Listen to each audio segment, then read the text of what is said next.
नमस्ते बच्चों, कैसे हैं आप सब। आज हम हिंदी व्याकरण एवं रचना प्रबोध से अध्याय 13 है विराम चिन्ह, जो ये पाठ है, अध्याय है, उसके अभ्यास प्रश्न हल करेंगे। इससे पिछले वीडियो में हम प्रमुख विराम चिन्हों के बारे में जान चुके हैं। विराम चिन्ह कैसे लगाए जाते हैं, क्यों लगाए जाते हैं और कब लगाए जाते हैं। ठीक है, तो अब हम अभ्यास प्रश्न हल करेंगे। पहला प्रश्न है, विराम चिन्ह किसे कहते हैं, इनका प्रयोग करना क्यों आवश्यक है। तो विराम शब्द का अर्थ होता है रुकना या ठहरना, और चिन्ह जो भी लिखित रूप में कुछ भी हम लिखते हैं वही एक चिन्ह होता है ना। अब वो किसका चिन्ह है वो एक अलग बात होती है। तो जो भी बोलते हैं, हम सोचते हैं, उसको हम जो अभिव्यक्त करते हैं लिखित रूप में, तो वह कहलाता है चिन्ह। तो विराम चिन्ह का मतलब होता है रुकने का चिन्ह। हम बोलते समय तो हम अपने आप रुक जाते हैं, जहाँ रुकना जरूरी होता है भावों को समझाने के लिए, विचारों को स्पष्ट करने के लिए, लेकिन उसी रुकने को जब हम लिखते समय व्यक्त करते हैं कुछ शब्दों के बाद या पूरे वाक्य के बाद, तो वह कहलाते हैं विराम चिन्ह, है ना। तो विराम चिन्ह बोलते, पढ़ते या लिखते समय या किसी कथन को समझाने के लिए, अपने भावों या विचारों को स्पष्ट करने के लिए, उस कथन या वाक्य के बीच में या अंत में जहाँ हमें रुकना है, उस रुकने को जिस संकेत द्वारा हम व्यक्त करते हैं, वही संकेत विराम चिन्ह कहलाते हैं। ठीक है, इनका प्रयोग करना क्यों आवश्यक है। इनका प्रयोग करना इसलिए आवश्यक है ताकि हम उस लिखी हुई बात को ढंग से समझ सकें। अगर हम वाक्य को लगातार पढ़ते जाएंगे, विराम चिन्ह होंगे, तो हम अपने आप जगह जगह रुकेंगे, और अगर रुकेंगे नहीं और बिना रुके हम उस पूरे वाक्य को, लंबा भी हो सकता है, 3 वाक्यों का भी हो सकता है, 4 पंक्ति का भी हो सकता है, तो समझ में कुछ आएगा ही नहीं। और बीच बीच में आवश्यक विराम चिन्ह अगर लगे हुए होंगे, तो हम अपने आप स्वतः पढ़ते समय वहाँ रुक जाएंगे, या उस चिन्ह के अनुसार हम उसे समझने की चेष्टा करेंगे। इसलिए विराम चिन्ह का प्रयोग करना आवश्यक है। बोलते समय आप लगातार 4 लाइन या 4 बात बोल जाएंगे, तो क्या समझ में आएगी किसी को। तो आप उतार चढ़ाव से व्यक्त करते हैं अपने भावों को, विचारों को, रुक करके व्यक्त करते हैं। तो यही उतार चढ़ाव और जो रुकना है, वो हम विराम चिन्ह के माध्यम से लिखते समय व्यक्त करते हैं। ठीक है, दूसरा प्रश्न है, निम्नलिखित विराम चिन्हों के सामने उचित चिन्ह लगाकर एक एक उदाहरण लिखो। ये चिन्ह तो आप देख लीजिएगा वीडियो में पलट करके वापस, और इसके उदाहरण में बता देती हूँ। जैसे लाघव चिन्ह, लाघव चिन्ह होता है संक्षेप में, किसी शब्द को संक्षेप में लिखने के लिए। कुछ शब्द इतने प्रचलित होते हैं, इतने व्यवहार में आते हैं, जैसे कुछ तो डिग्रियां हैं या पदवियां हैं, है ना, उपाधि, डिग्री, इनको भी हम लाघव चिन्ह के द्वारा व्यक्त करते हैं। इसके अलावा कुछ शब्द इतने प्रचलित होते हैं कि वो बार बार अगर आते हैं हमारे एक वाक्य, एक पैराग्राफ में, अगर वो बार बार आते हैं, तो हम उनको भी लाघव चिन्ह के द्वारा व्यक्त करते हैं। अब जैसे पदवी या उपाधि के लिए, तो जैसे डॉक्टर है, तो डॉ लिखा और वो बिंदु लगा दिया, है ना। लाघव चिन्ह को बिंदु या छोटे से गोले के माध्यम से व्यक्त करते हैं। BA, MA, है ना, BA, MA डॉक्टर, या MPhil,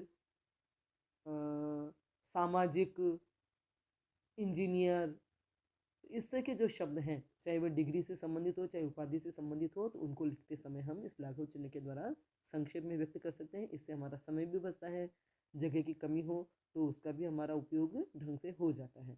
और जैसे व्यवहार में प्रचलित शब्द हैं, सामाजिक है या विज्ञान है, संबंधित है, ऐसे कई शब्द हैं, अभी एकदम सूझ नहीं रहे, लेकिन हम लिखते समय उनको भी संबंधित लिख रहे हैं, तो से बिंदु लगा दिया तो समझ जाएंगे कि संबंधित या संबंध में। विज्ञान, वी लगा करके, एक बार विज्ञान हमने लिख लिया और बार बार वही शब्द आ रहा है, तो हमने विज्ञान लिख करके बिंदी लगा दिया, लाघव चिन्ह लगा दिया। जैसे सामाजिक है, तो सामा लिख करके हमने चिन्ह लगा दिया, तो समझ में आ जाता है कि ये सामाजिक है, ये विज्ञान है, या जो भी है। इंजीनियर लिख रहे हैं, तो इंजी लिख करके और बिंदु लगा दिया या छोटा सा गोला बना दिया, तो ये लाघव चिन्ह होता है। ठीक है, हंसपद, हंसपद नहीं, सॉरी, ख, पूर्ण विराम। पूर्ण विराम एक लाइन होती है छोटी सी खड़ी, उसे हम खड़ी पाई भी बोलते हैं, और पूरा वाक्य बोलने के बाद पूरा एक कुछ पल के लिए रुकने के लिए हम पूर्ण विराम का प्रयोग करते हैं। जैसे मैंने खाना खा लिया है, क्या तुम भी खाना खाओगे। तो मैंने खाना खा लिया है, मैं रुकी, यहाँ पूर्ण विराम लगा। फिर मैं पूछ रही हूँ क्या तुम भी खाना खाओगे, तो प्रश्न पूछ रही हूँ, लेकिन इस तरह से दो वाक्यों के बीच में हम पूर्ण विराम का प्रयोग करते हैं, विराम चिन्ह का प्रयोग करते हैं। कोष्ठक चिन्ह, वह भी आप देख लीजिएगा वीडियो में। कोष्ठक दोनों तरफ लगा हुआ होता है, किसी शब्द के इस तरफ और उस तरफ दोनों, और कोष्टक चिन्ह इसलिए लगाया जाता है कि बाहर जो भी हम बात कह रहे हैं उसको और थोड़ा सा अच्छा सा स्पष्ट करने के लिए या समझाने के लिए कोष्टक में उसको लिख देते हैं और बात हमारी जारी रहती है। जैसे अभी मैं कहूँ सभी बच्चे प्रतियोगिता की तैयारी कर रहे हैं, तो अब ये बच्चे कौन है इनको स्पष्ट करने के लिए मैं इन बच्चों के नाम कोष्टक में लिख सकती हूँ। 2 बच्चों के नाम लिख दिए, सभी बच्चे कि भाई सीता गीता आदि कोष्टक में लिख दिया और वे प्रतियोगिता की तैयारी कर रहे हैं।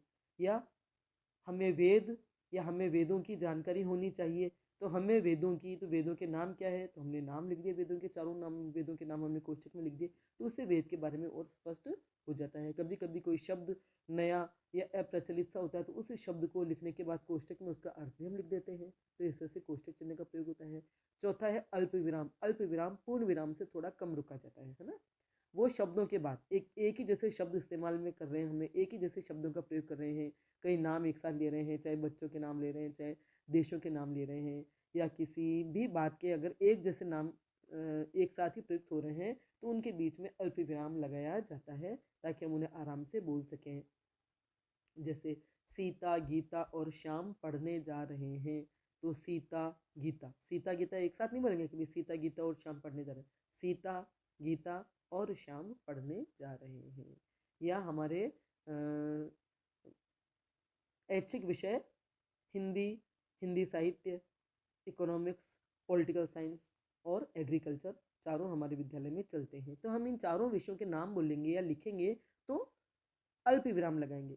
हिंदी साहित्य अल्प विराम, अर्थशास्त्र अल्प विराम, राजनीति विज्ञान या राजनीति विज्ञान, तो राज लगा करके भी हम वो लाघव चिन्ह का प्रयोग कर सकते हैं और वी लगा करके भी हम लाघव चिन्ह का प्रयोग कर सकते हैं। राजनीति विज्ञान और एग्रीकल्चर या कृषि शास्त्र भी हमारे विद्यालय में चलते हैं, तो इस तरह से अल्प विराम का प्रयोग किया जाता है ताकि वे शब्द एक साथ न बोल करके हम रुक रुक के बोलेंगे तो सामने वालों को समझ में आएंगे। प्रश्न सूचक चिन्ह, प्रश्न पूछने के बाद जो चिन्ह लगाया जाता है या जिस वाक्य में प्रश्न पूछने का बोध होता है ना, प्रश्न पूछा जाता है, तुम क्या कर रहे हो, तुम कब आओगे, तुम कैसे हो, तो इस तरह के प्रश्न पूछते हैं तो प्रश्न सूचक चिन्ह लगाया जाता है। ठीक है, समझ में आ रहा है। अगला प्रश्न है निम्न के चिन्ह लिखो। पूर्ण विराम, हंस पद, संक्षेप सूचक, अल्प विराम, अर्ध विराम, प्रश्नवाचक, इनके चिन्ह आप वीडियो में देख लें। अगला प्रश्न है निम्न वाक्यों में उचित विराम चिन्हों का प्रयोग कीजिए। तो इस तरह से आपके भी आते हैं परीक्षा में वाक्य और बाद में आपको आवश्यकता अनुसार विराम चिन्हों का प्रयोग करना पड़ता है। जैसे मेज पर पुस्तक, पेंसिल व बैग रखा है। अब बिना विराम चिन्ह के आप कैसे भी पढ़ सकते हैं, मेज पर पुस्तक, पेंसिल व बैग रखा है। अब आप विराम चिन्ह लगाएंगे तो मेज पर पुस्तक, पेंसिल, ये दो शब्द हैं, तो पुस्तक मतलब दो शब्द एक ही कैटेगरी के हैं, पुस्तक लिखने के बाद अल्प विराम लगाएंगे, पेंसिल व बैग रखा है, तीन शब्द ना एक ही जैसे एक ही कैटेगरी के, तो पुस्तक, पेंसिल और बैग के बीच में व या और लगा दिया और रखा है, वाक्य पूरा होने के बाद हम पूर्ण विराम का प्रयोग करेंगे। अरे देखो वह कौन आ रहा है, ये विस्मय बोधक चिन्ह लगेगा यहाँ पे, तो अरे के बाद भी विस्मय बोधक चिन्ह लगा देंगे, देखो के बाद में भी लगा देंगे और वह कौन आ रहा है उसके बाद में भी अंत में भी विस्मय बोधक चिन्ह लगा देंगे। इसके लिए पूर्ण विराम और उसके नीचे बिंदी लगाई जाती है। अरे देखो के बाद में भी लगा सकते हैं और अरे और देखो दोनों के लिए अलग अलग भी लगा सकते हैं, इसमें कोई गलत नहीं है। गोदान प्रेमचंद का प्रसिद्ध उपन्यास है, तो प्रेमचंद के प्रसिद्ध उपन्यास का यह नाम दिया गया है गोदान, तो इस गोदान को हम इन्वर्टेड कोमा में बंद करेंगे, इकहरी इन्वर्टेड कोमा, इकहरे उद्धरण चिन्ह में लिखेंगे गोदान, गोदान से पहले चिन्ह लगाएंगे गोदान और उसके बाद में चिन्ह लगाएंगे और प्रेमचंद का प्रसिद्ध उपन्यास है। अब अगर इस पर हम पूरा एक अनुच्छेद लिख रहे हैं मान लो गोदान पर या प्रेमचंद पर, तो जहां जहां गोदान या प्रेमचंद शब्द आएगा तो वह पारिभाषिक शब्द हो गया एक तरह से, है ना, एक विशिष्ट शब्द हो गया जिस पर हम बात कर रहे हैं, तो हम जब जब वह शब्द आए बार बार उसको हम इकहरे उद्धरण चिन्ह में लिखेंगे तो बहुत अच्छा लगेगा और एकदम सही, मतलब व्याकरणिक दृष्टि से एकदम सही उपयोग होगा और पढ़ने वाले पर भी आपका अच्छा प्रभाव पड़ेगा कि आपको विराम चिन्हों का उपयुक्त ज्ञान है और उनका उपयुक्त प्रयोग भी कर सकते हैं। ठीक है, तो आपको प्रश्न समझ में आगे होंगे।